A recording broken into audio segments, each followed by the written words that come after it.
All right, Cubs, we are here. We are ready to start chapter 16, the penultimate. That's a fancy word that means the second to last chapter in our book, Harry Potter and the Sorcerer's Stone.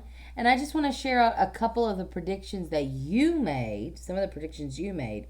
Um, like, for example, remember that at the end of the last chapter, Harry and Hermione had finished their detention, and they came back and to their rooms, or Harry came back to his room, and he found his invisibility cloak was in his underneath his covers with a note on it that said something like just in case. Actually, let me go back. I think that's what it says, right? Just in case. And so some of you made a prediction on who gave it back to him. Somebody said Charlie, somebody said maybe it was Ron, somebody said Hagrid, a couple of people said Dumbledore. So lots of very good predictions there. And then Diley and Houston also made predictions about what the trapdoor was to. Diley says it was going to be a magic door, and Houston said it's a trapdoor to the castle. So we are going to see if that is correct. And thank you to my friends who have already read the book, who aren't giving predictions because they know what's going to happen. Instead, they are saying what their favorite part of the book is, which I appreciate that. So, my ladies who are doing that, thank you, because you're still responding, but you're not spoiling, and I think that that's great. So, we're going to start right here, all right? In the years to come, Harry would never quite remember how he managed to get through his exams when he half expected Voldemort to come bursting through the door at any moment. Yet the days crept by, and there could be no doubt that Fluffy was still alive and well behind the locked door. It was swelteringly hot, especially in the large classroom where they did their written papers. That's like their big tests. They had been given special new quills for the exams, which had been bewitched with an anti-cheating spell. They had practical exams as well. Professor Flitwick called them one by one into his class to see if they could make a pineapple dance across his desk. Professor McGonagall watched them turn a mouse into a snuff box. Points were given for how pretty the snuff box was, but taken away if it had whiskers. Snape made them all nervous, breathing down their necks while they tried to remember how to make a forgetfulness potion. That's kind of funny. Harry did the best he could, trying to ignore the stabbing pains in his forehead, which had been bothering him ever since his trip into the forest. Neville thought Harry had a bad case of exam nerves because Harry couldn't sleep, but the truth was that Harry kept being woken by his old nightmare, except that now it was worse than ever because there was a hooded figure dripping blood in it. Ooh, what a horrible nightmare. Maybe it was because they hadn't seen what Harry had seen in the forest, or because they didn't have scars burning on their foreheads, but Ron and Hermione didn't seem as worried about the stone as Harry. The idea of Voldemort certainly scared them, but he didn't keep visiting them in dreams, and they were so busy with their revision that they didn't have much time to fret about what Snape or anyone else might be up to. Their very last exam was History of Magic, 1 hour of answering questions about batty old wizards who invented self-stirring cauldrons, and they'd be free for a whole wonderful week until their exam results came out. When the ghost of Professor Binns told them to put down their quills and roll up their parchment, Harry couldn't help cheering with the rest. "That was far easier than I thought it would be," said Hermione as they joined the crowds flocking out into the sunny grounds. "I needn't have learnt about the 1637 Werewolf Code of Conduct, or the uprising of Elfric the Eager." Hermione always liked to go through their exam papers afterwards, but Ron said this made him feel ill, so they wandered down to the lake and flopped under a tree. The Weasley twins and Lee Jordan were tickling the tentacles of the giant squid, which was basking in the warm shallows. "No more revision," Ron sighed happily, stretching out on the grass. "You could look more cheerful, Harry. We've got a week before we find out how badly we've done. There's no need to worry yet." Harry was rubbing his forehead.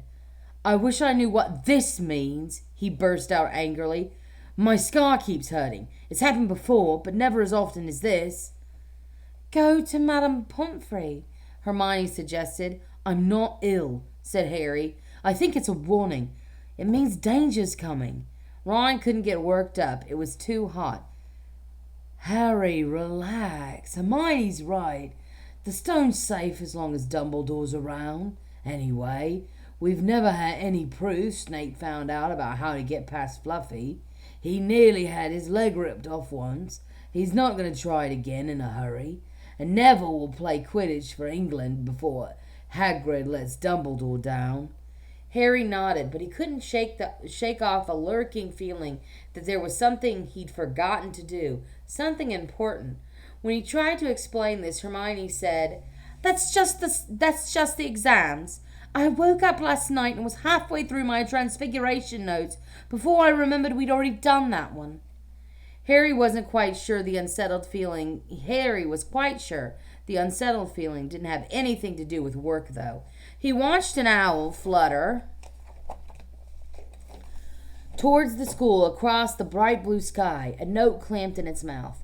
Hagrid was the only one who had ever sent him letters. Hagrid would never betray Dumbledore. Hagrid would never tell anyone how to get past Fluffy. Never, but... Harry suddenly jumped to his feet. Where are you going? Said Ron sleepily. I've just thought of something, said Harry. He had gone white. I've got to go see Hagrid now. Why? Panted Hermione, hurrying to keep up.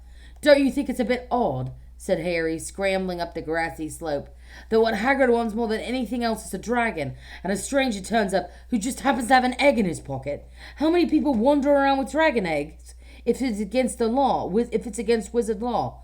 Lucky they found Hagrid, don't you think? Why didn't I see it before? What are you on about? Said Ron, but Harry sprinted across the grounds towards the forest. Didn't answer. Sprinting across the grounds towards the forest didn't answer. Hagrid was sitting in an armchair outside his house. His trousers and sleeves were rolled up, and he was shelling peas into a large bowl. Hello, he said. Finish your exams? Got time for a drink? Yes, please, said Ron, but Harry cut across him. No, we're in a hurry, Hagrid. I've got to ask you something. You know about the night you won Norbert? What did the stranger tell you? What did the stranger you were playing cards with look like? I don't know, said Hagrid casually. He wouldn't take his cloak off. He saw the three of them look stunned and raised his eyebrows. That's not unusual. You get a lot of funny folks in the Hog's Head. That's one of the pubs down in the village. Might have been a dragon dealer, mightn't he? I never saw his face. He kept his hood up. Harry sank down next to the bowl of peas. What did you talk to him about, Hagrid? Did you mention Hogwarts at all? Might have come up, said Hagrid, frowning as he tried to remember. Yeah. He asked what I did, and I told him I was a gamekeeper here. He asked a bit of the sort of creatures I look after, so I told him, and I said what I always really wanted was a dragon, and then, well, I can't remember too well because he kept buying me drinks. Let's see, then he said he had a dragon's egg and we could play cards for it if I wanted, but he had to be sure that I could handle it. He didn't want it to go to any old home, so I told him after Fluffy, a dragon would be easy. And did he seem interested in Fluffy? Harry asked, trying to keep his voice calm. Well, yeah. How many three-headed dogs did you meet, even around Hogwarts? So I told him, Fluffy's a piece of cake if you know how to calm him down. Just play him a bit of music, and he'll go straight off to sleep. Hagrid suddenly looked horrified. I should have told you that, he blurted out. Forget I said it. Hey, where are you going? Harry, Ron, and Hermione didn't speak to each other at all until they came to a halt in the entrance hall, which seemed very cold and gloomy after the grounds. We've got to go to Dumbledore, said Harry. Hagrid told that stranger how to get past Fluffy, and it was either Snape or Voldemort under that cloak. It must have been easy. Once he got Hagrid drunk, I hope that Dumbledore believes us. Friends might back us up if Bane doesn't stop him. Where's Dumbledore's office? They looked around as if hoping to see a sign pointing them in the right direction. They had never been told where Dumbledore lived, nor did they know anyone who had been sent to see him. We'll just have to... Harry began, but a voice suddenly rang across the hall. What are you three doing inside? It was Professor McGonagall carrying a large pile of books. We want to see Professor Dumbledore, said Hermione rather bravely. Harry and Ron thought. See Professor Dumbledore, Professor McGonagall repeated, as though this was a very fishy thing to want to do. Why? Harry swallowed. Now what? It's sort of a secret, he said, but he wished he hadn't because Professor McGonagall's nostrils flared. Professor Dumbledore left 10 minutes ago, she said coldly. He received an urgent owl from the Ministry of Magic and flew off for London at once. He's gone, said Harry frantically. Now? Professor Dumbledore is a very great wizard, Potter. He has many demands on his time, but this is important. Something you have to say is more important than the Ministry of Magic, Potter. Look, said Harry, throwing caution to the winds. Professor, it's about the Sorcerer's Stone. Whatever Professor McGonagall had expected, it wasn't that. The books she was carrying tumbled out of her arms, but she didn't pick them up. How do you know? She sputtered. Professor, I know that someone's going to try to steal the stone. I've got to talk to Professor Dumbledore. She eyed him with a mixture of shock and suspicion. Professor Dumbledore will be back tomorrow, she said finally. I don't know how you found out about the stone, but rest assured, no one could possibly steal it. It's too well protected. But Professor Potter, I know what I'm talking about, she said shortly. She bent down and gathered up the fallen books. I suggest you all go back outside and enjoy the sunshine. But they didn't. It's tonight, said Harry. Once he was sure that Professor McGonagall... It's tonight, said Harry. Once he was sure Professor McGonagall was out of earshot. Snape's going to go through the trapdoor tonight. He's found out everything he needs to know now that he's got Dumbledore out of the way. He sent a note. I bet the Ministry of Magic will get a real shock when Dumbledore turns up. But what can we... Hermione gasped. Harry and Ron wheeled around. Snape was standing there. Good afternoon, he said smoothly. They stared at him. You shouldn't be inside on a day like this, he said with an odd twisted smile. We were, Harry began without any idea of where he was going. You want to be more careful, said Snape. Hanging around like this, people will think you're up to something. And Gryffindor really can't afford to lose any more points, can they? Harry flushed. They turned to go back outside, but Snape called them back. Be warned, Potter. Any more nighttime wanderings, and I will personally make sure you are expelled. Good day to you. He strode off in the direction of the staff room. Out on the stone steps, Harry turned to the others. Right, here's what we've got to do, he whispered urgently. One of us has got to keep an eye on Snape. Wait outside the staff room and follow him if he leaves it. Hermione, you better do that. Why me? It's obvious, said Ron. You can pretend you're waiting for Professor Flitwick. You know. He put on a high voice. Oh, Professor Flitwick, I know. I'm so worried. I got a question 14 wrong. I think I got question 14B wrong. Oh, shut up, said Hermione, but she agreed to go watch out for Snape. And we better stay outside the third floor corridor, Harry said to Ron, told Ron, come on. But that part of the plan didn't work. No sooner had they reached the door separating Fluffy from the rest of the school than Professor McGonagall turned up again, and this time she lost her temper. I suppose you think you're harder to get past than a pack of enchantments, she stormed. Enough of this nonsense. If I hear you've come anywhere near again, I'll take another 50 points from Gryffindor. Yes, Weasley, from my own house. Harry and Ron went back to the common room. Harry had just said, at least Hermione's on Snape's tail, when the portrait of the fat lady swung open and Hermione came in. I'm sorry, Harry, she wailed. Snape came out and asked me what I was doing, so I said I was waiting for Professor Flitwick, and Snape went to go get him. I've only just got away. I don't know where Snape went.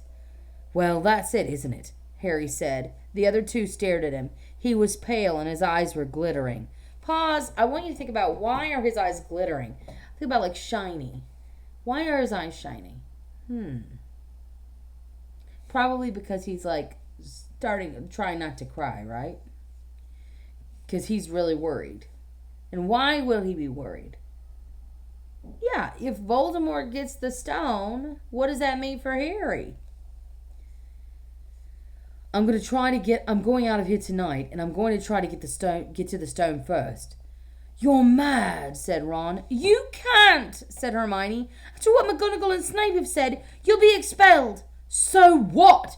Harry shouted. Don't you understand? If Snape gets a hold of the stone, Voldemort's coming back. Haven't you heard what it was like when he was trying to take over? There won't be any Hogwarts to be expelled from. He'll flatten it or turn it into a school for the dark arts. Losing points doesn't matter anymore, can't you see? Do you think he'll leave you alone and your families alone if Gryffindor win the House Cup? If I get caught before I can get to the stone, well, I'll have to go back to the Dursleys and wait for Voldemort to find me there. It's only dying a bit later than I would have done because I'm never going over to the dark side. I'm going through the trapdoor tonight, and nothing you two could say is going to stop me. Voldemort killed my parents, remember? He glared at them. You're right, Harry, said Hermione in a small voice. I'll use the invisibility cloak, said Harry. It's just lucky I got it back. But will it cover all three of us, said Ron. All three of us. All three of us. Oh, come off it. You don't think we let you go alone. Of course not, said Hermione briskly. How do you think you'd get past the stone without us?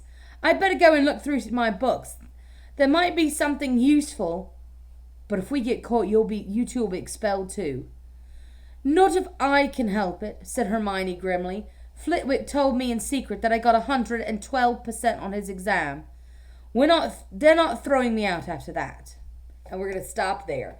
So, I want you to make a prediction and what's going to happen. Oh, tonight when Harry and Ron and Hermione try to go through the trap door. Let me know in the comments.